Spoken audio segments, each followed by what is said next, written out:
दोस्तन, अगर आज के दौर में किसी युद्ध का डर सबसे ज्यादा है तो वो है ईरान बनाम इजराइल। ये कोई मामूली टकराव नहीं है, बल्कि एक ऐसा पोटेंशियल कॉन्फ्लिक्ट है जो पूरी दुनिया को अपनी चपेट में ले सकता है। मिडिल ईस्ट में तनाव हमेशा से रहा है, लेकिन इन दो देशों के बीच की दुश्मनी एक अलग ही लेवल पर है।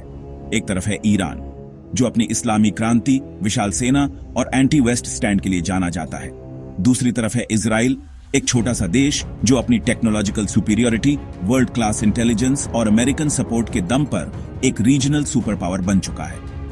दोनों देश मिडिल ईस्ट के दो सबसे ज्यादा विवादित और ताकतवर मुल्क हैं। इनकी दुश्मनी दशकों पुरानी है, जो धर्म, राजनीति और क्षेत्रीय वर्चस्व की लड़ाई पर आधारित है। ईरान इजराइल को एक नाजायज देश मानता है और उसे नक्शे से मिटाने की बात करता है। वहीं इजराइल ईरान के परमाणु कार्यक्रम को अपने अस्तित्व के लिए सबसे बड़ा खतरा मानता है। यह सिर्फ बयानबाजी नहीं है दोस्तों। दोनों देश एक दूसरे के खिलाफ सालों से एक शैडो वॉर लड़ रहे हैं, जिसमें साइबर अटैक्स, असैसिनेशंस और प्रॉक्सी कॉन्फ्लिक्ट्स शामिल हैं। लेकिन अब सवाल यह है कि अगर यह शैडो वॉर एक फुल फ्लेज्ड वॉर में बदल जाए तो क्या होगा? इस वीडियो में हम इसी सवाल का जवाब ढूंढेंगे। हम दोनों देशों की मिलिट्री स्ट्रेंथ को ऑब्जेक्टिवली कंपेयर करेंगे, उनके हथियारों, सैनिकों, टेक्नोलॉजी और स्ट्रेटेजिक एडवांटेजेस को समझेंगे। हम नंबर्स और फैक्ट्स के आधार पर एक डिटेल्ड एनालिसिस करेंगे, ताकि आप खुद समझ सकें कि कौन किस पर भारी पड़ सकता है। तो आज हम जानेंगे कौन ज्यादा खतरनाक है और अगर जंग होती है तो कौन जीतेगा। आइए शुरू करते हैं इस डीप डाइव एनालिसिस को। सबसे पहले बात करते हैं ईरान की। ईरान दुनिया का एक ऐसा देश है जो अपने बैलिस्टिक मिसाइल्स, प्रॉक्सी आर्मी और एंटी अमेरिकन नीति के लिए जाना जाता है। दशकों के इंटरनेशनल सैंक्शंस के बाद भी ईरान ने अपनी मिलिट्री कैपेबिलिटीज को लगातार बढ़ाया है, खासकर अपने मिसाइल प्रोग्राम को। उनकी सबसे बड़ी ताकत है उनकी स्ट्रेटेजिक डेप्थ। ईरान एक बहुत बड़ा देश है, जिसे इन्वेड करना लगभग नामुमकिन है। उनकी सेना आयरनियन रेवोल्यूशनरी गार्ड कॉर्प्स यानी IRGC दुनिया के सबसे डेडिकेटेड और बैटल हार्डन्ड सैनिकों में से मानी जाती है। ये सिर्फ एक सेना नहीं है, बल्कि एक विचारधारा है जो देश की रक्षा के लिए किसी भी हद तक जा सकती है। IRGC जमीन, हवा और समंदर तीनों जगहों पर ऑपरेट करती है और इसका कंट्रोल ईरान के सुप्रीम लीडर के हाथ में होता है। ईरान की मिलिट्री डॉक्ट्रिन का सबसे अहम हिस्सा है उसकी मिसाइलें। उनके पास शाहब, फातेह और सेजिल जैसी शॉर्ट रेंज और मीडियम रेंज बैलिस्टिक मिसाइलों का एक विशाल झकीरा है, जो 2000 किलोमीटर दूर तक वार कर सकती हैं। इसका मतलब है कि इजराइल का हर शहर उनकी पहुंच में है। ये मिसाइलें सिर्फ नंबर्स में ज्यादा नहीं हैं, बल्कि इनकी एक्यूरेसी भी समय के साथ बेहतर हुई है। ईरान जानता है कि उसकी एयरफोर्स इजराइल के मुकाबले कमजोर है, इसलिए उसने अपनी सारी ताकत मिसाइलों और ड्रोन टेक्नोलॉजी में लगा दी है। शायद ड्रोन्स, जैसा कि हमने यूक्रेन युद्ध में देखा, कम लागत में बड़ा नुकसान पहुंचाने की क्षमता रखते हैं। ये ईरान की एसिमेट्रिक वॉरफेयर की रणनीति का एक अहम हिस्सा है। अब आते हैं इजराइल पर। इजराइल छोटा देश मगर बहुत खतरनाक। साइज में भले ही ये ईरान से बहुत छोटा हो, लेकिन ये दुनिया की सबसे एडवांस मिलिट्री और टेक्नोलॉजी रखता है। इजराइल की मिलिट्री स्ट्रैटेजी डिफेंस और प्रीएम्प्टिव स्ट्राइक पर आधारित है। वो दुश्मन के हमला करने का इंतजार नहीं करते, बल्कि खतरे को पहले ही खत्म करने में विश्वास रखते हैं। उनकी एयरफोर्स मिडिल ईस्ट में सबसे ज्यादा मॉडर्न और पावरफुल मानी जाती है, जिसमें F-30 और F-16 जैसे एडवांस्ड फाइटर जेट्स शामिल हैं। ये जेट्स किसी भी दुश्मन के एयर डिफेंस सिस्टम को भेद कर सटीक हमला करने में सक्षम हैं। इजराइल की हर मिलिट्री एसेट टेक्नोलॉजी से लैस है, लेकिन इजराइल की असली ताकत है उसका multi layered air defence system. आपने आयरन डोम का नाम तो सुना ही होगा, जो शॉर्ट रेंज रॉकेट्स को हवा में ही नष्ट कर देता है। लेकिन यह तो सिर्फ एक लेयर है। उसके ऊपर है डेविड स्लिंग, जो मीडियम रेंज मिसाइलों को रोकता है, और फिर है एरो सिस्टम, जो लॉन्ग रेंज बैलिस्टिक मिसाइलों को एटमॉस्फेयर के बाहर ही इंटरसेप्ट कर सकता है। ये तीनों मिलकर एक ऐसा अभेद्य कवच बनाते हैं जिसे भेद पाना ईरान के लिए एक बहुत बड़ी चुनौती होगी। और मोसाद, भाई साहब, वो तो दुनिया की सबसे डेडली इंटेलिजेंस एजेंसी मानी जाती है। मोसाद के एजेंट्स दुनिया भर में फैले हुए हैं और दुश्मन के प्लान को बनने से पहले ही नाकाम करने के लिए जाने जाते हैं। ईरान के न्यूक्लियर प्रोग्राम को धीमा करने में मोसाद का बहुत बड़ा हाथ माना जाता है। किसी भी जंग का नतीजा अक्सर जमीन पर लड़ने वाले सैनिकों के हौसले और उनकी संख्या पर निर्भर करता है। इस मामले में ईरान का पलड़ा भारी नजर आता है। ईरान के पास लगभग 5,80,000 एक्टिव सोल्जर्स हैं और साथ ही करीब 3,50,000 ट्रेन्ड रिजर्विस्ट्स भी हैं। ये दुनिया की सबसे बड़ी एक्टिव मिलिट्री फोर्सेस में से एक है। ये सैनिक सिर्फ नंबर्स में ज्यादा नहीं है, बल्कि इन्हें इराक, सीरिया और यमन जैसे कॉन्फ्लिक्ट जोन्स में लड़ने का रियल वर्ल्ड एक्सपीरियंस भी है।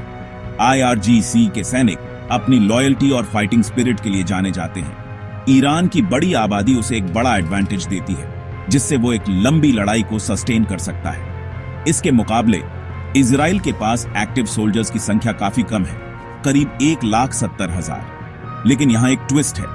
इजराइल में हर नागरिक के लिए मिलिट्री सर्विस अनिवार्य है, चाहे वो पुरुष हो या महिला। इसका मतलब है कि उनके पास 4,65,000 से ज्यादा वेल ट्रेन्ड रिजर्विस्ट्स हैं, जिन्हें सिर्फ 72 घंटे के नोटिस पर जंग के लिए बुलाया जा सकता है। इजराइल के सैनिक क्वांटिटी में कम हो सकते हैं, लेकिन उनकी ट्रेनिंग, इक्विपमेंट और टेक्नोलॉजी दुनिया में सबसे बेहतरीन मानी जाती है। उनका हर सैनिक एक हाईली स्किल्ड वॉरियर होता है, जो एडवांस्ड वेपन्स और कम्युनिकेशन सिस्टम्स का इस्तेमाल करना जानता है। तो यहाँ लड़ाई है ईरान की विशाल संख्या और इजराइल की सुपीरियर ट्रेनिंग और टेक्नोलॉजी के बीच। दोस्तों, अब बात करते हैं उस चीज की जो किसी भी जंग का रुख पलट सकती है, परमाणु हथियार। ये एक ऐसा टॉपिक है जो सीक्रेट और स्पेक्यूलेशन से भरा हुआ है। ऑफिशियली ईरान के पास कोई परमाणु हथियार नहीं है। ईरान हमेशा से कहता आया है कि उसका न्यूक्लियर प्रोग्राम पीसफुल पर्पसेस, यानी बिजली बनाने के लिए है। लेकिन अमेरिका और इजराइल समेत कई पश्चिमी देश ईरान पर शक करते हैं कि वो गुप्त रूप से परमाणु बम बनाने की कोशिश कर रहा है। इंटरनेशनल एटॉमिक एनर्जी एजेंसी मतलब IAEA की रिपोर्ट्स में भी कई बार ईरान के यूरेनियम एनरिचमेंट प्रोग्राम को लेकर चिंता जताई गई है। अगर ईरान परमाणु बम बना लेता है तो ये मिडिल ईस्ट का पूरा पावर बैलेंस बदल देगा। दूसरी तरफ है इजराइल, जिसकी न्यूक्लियर पॉलिसी को स्ट्रेटेजिक एम्बिग्युइटी या ओपेसिटी कहा जाता है। इसका मतलब है कि इजराइल न तो ये मानता है कि उसके पास परमाणु बम है और न ही इससे इनकार करता है। हालांकि दुनिया भर के एक्सपर्ट्स का मानना है कि इजराइल के पास 80 से 90 परमाणु हथियार मौजूद हैं, जिन्हें वो जमीन, हवा और समंदर तीनों जगहों से लॉन्च कर सकता है। जेरिको मिसाइलें और डॉल्फिन क्लास सबमरीन्स उन्हें सेकंड स्ट्राइक कैपेबिलिटी देती हैं। इसका मतलब है कि अगर इजराइल पर कोई देश परमाणु हमला कर भी दे, तो भी इजराइल जवाबी कार्रवाई में उस देश को पूरी तरह तबाह कर सकता है। ये परमाणु क्षमता ही इजराइल का सबसे बड़ा डिटरेंट और अल्टीमेट ट्रम्प कार्ड है। जैसा कि हमने पहले डिस्कस किया, ये जंग काफी हद तक ईरान की मिसाइलों और इजराइल के डिफेंस सिस्टम के बीच होगी। ईरान की रणनीति है सैचुरेशन अटैक की। इसका मतलब है कि वो एक साथ सैकड़ों या हजारों मिसाइलें और ड्रोन लॉन्च करेगा, ताकि इजराइल का एयर डिफेंस सिस्टम ओवरवेल्म हो जाए और कुछ मिसाइलें अपने टारगेट तक पहुंच जाएं। उनके पास हजारों की संख्या में शॉर्ट रेंज और मीडियम रेंज मिसाइलें हैं। ये मिसाइलें शायद उतनी सोफिस्टिकेटेड न हो, लेकिन इनकी शीर क्वांटिटी ही अपने आप में एक बड़ा खतरा है। ईरान का डिफेंस सिस्टम जैसे बावर 373 रशिया के S-300 जैसा है, लेकिन वो इजरायली एयरफोर्स के स्टेल्थ जेट्स के सामने मॉडरेट ही माना जाता है। इसके जवाब में इजराइल की स्ट्रेटेजी है क्वालिटी ओवर क्वांटिटी। उनके पास हाई प्रिसिजन मिसाइलें हैं जो पिन पॉइंट एक्यूरेसी के साथ टारगेट को हिट कर सकती हैं। लेकिन उनका असली गेम चेंजर है उनका एडवांस्ड एयर डिफेंस। आयरन डोम, डेविड स्लिंग और एरो 3 मिलकर एक ऐसा सुरक्षा कवच बनाते हैं जिसका सक्सेस रेट 90% से भी ज्यादा बताया जाता है। ये सिस्टम्स आर्टिफिशियल इंटेलिजेंस का इस्तेमाल करके आने वाले खतरों को पहचानते हैं और सबसे बड़े खतरे को पहले न्यूट्रलाइज करते हैं। इजराइल सिर्फ डिफेंड ही नहीं करेगा, बल्कि वो ईरान के missile launch sites, command centres और न्यूक्लियर फैसिलिटीज पर काउंटर अटैक भी करेगा, जिसके लिए वो अपनी सुपीरियर एयरफोर्स और इंटेलिजेंस का इस्तेमाल करेगा। डायरेक्ट मिलिट्री कॉन्फ्लिक्ट के अलावा एक और बैटलफील्ड है जहां ये दोनों देश लड़ रहे हैं, और वो है प्रॉक्सी वॉर। ईरान इस खेल का मास्टर माना जाता है। उसने मिडिल ईस्ट में कई पावरफुल आर्म्ड ग्रुप्स को अपना प्रॉक्सी बनाया है जो ईरान के इशारे पर काम करते हैं। इनमें सबसे खतरनाक है लेबनान का हिजबुल्लाह। हिजबुल्लाह के पास 1 लाख से ज्यादा रॉकेट और मिसाइलें हैं और वो इजराइल के नॉर्दर्न बॉर्डर पर तैनात है। इसके अलावा यमन में हौथी विद्रोही, सीरिया और इराक में शिया मिलिशिया, ये सभी ईरान के प्रॉक्सी हैं। अगर जंग होती है तो ईरान इन सभी प्रॉक्सी को एक्टिवेट कर देगा, जो चारों तरफ से इजराइल पर हमला करेंगे। ये ईरान की रिंग ऑफ फायर स्ट्रैटेजी है। इसके जवाब में इजराइल के प्रॉक्सी पारंपरिक आर्म्ड ग्रुप्स नहीं हैं। इजराइल की प्रॉक्सी है उसकी world class intelligence agency Mossad और उसकी special forces unit IDF। Mossad सीधे ईरान के अंदर ऑपरेट करती है। ईरान के न्यूक्लियर साइंटिस्ट्स की हत्या, उनके मिलिट्री बेसिस में तोड़फोड़ और साइबर अटैक्स, इन सब के पीछे मोसाद का हाथ माना जाता है। इजराइल की रणनीति दुश्मन को अंदर से कमजोर करने की है। वो ईरान के विरोधी गुटों को भी समर्थन दे सकता है। IDF की स्पेशल फोर्सेस दुश्मन की सीमा के अंदर जाकर हाई वैल्यू टारगेट्स को खत्म करने में माहिर है। तो ये लड़ाई है ईरान के आर्म्ड प्रॉक्सीज और इजराइल की इंटेलिजेंस और स्पेशल ऑपरेशंस के बीच। तो अगर जंग होती है, ईरान करेगा मिसाइल से हमला, उसके पास हैं प्रॉक्सीज जो चारों ओर से इजराइल को घेर सकते हैं। ये एक मल्टी फ्रंट वॉर होगी जो इजराइल के डिफेंस सिस्टम को टेस्ट करेगी। ईरान अपनी विशाल सेना और स्ट्रेटेजिक डेप्थ का फायदा उठाने की कोशिश करेगा, लेकिन इजराइल देगा full response, cyber attack, air strike और वर्ल्ड क्लास इंटेलिजेंस के साथ। वो सिर्फ हमलों को रोकेगा नहीं, बल्कि ईरान के मिलिट्री और न्यूक्लियर इंफ्रास्ट्रक्चर पर ऐसा पलटवार करेगा जिससे ईरान को उबरने में सालों लग जाए। और अगर बात पहुंची परमाणु तक, तो नतीजे होंगे पूरी दुनिया के लिए बर्बादी। ये सिर्फ 2 देशों की नहीं, बल्कि पूरे क्षेत्र की तबाही होगी। इस डिटेल्ड एनालिसिस के बाद हम कह सकते हैं कि इस जंग का कोई क्लियर विनर नहीं होगा। ईरान इजराइल को भारी नुकसान पहुंचा सकता है, लेकिन उसे जीत नहीं सकता। वहीं इजराइल ईरान को तबाह कर सकता है, लेकिन उसे पूरी तरह कब्जा नहीं कर सकता। ये एक ऐसी जंग होगी जिसमें दोनों तरफ भारी तबाही होगी। मगर याद रखिए, युद्ध में कोई नहीं जीतता, इंसानियत हार जाती है।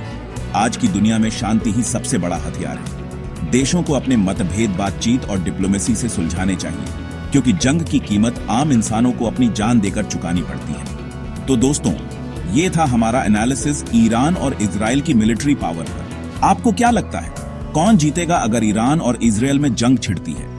क्या ईरान की मिसाइलें इजराइल के डिफेंस को भेद पाएंगी, या इजराइल की टेक्नोलॉजी और इंटेलिजेंस ईरान पर भारी पड़ेगी? नीचे कमेंट करके जरूर बताइए। आपकी राय जानना मेरे लिए बहुत जरूरी है। और अगर वीडियो अच्छा लगा हो, फैक्ट्स पसंद आए हों, तो इस मेहनत के लिए एक लाइक और चैनल को सब्सक्राइब जरूर करिए। मिलते हैं अगले धमाकेदार वीडियो में। जय हिंद।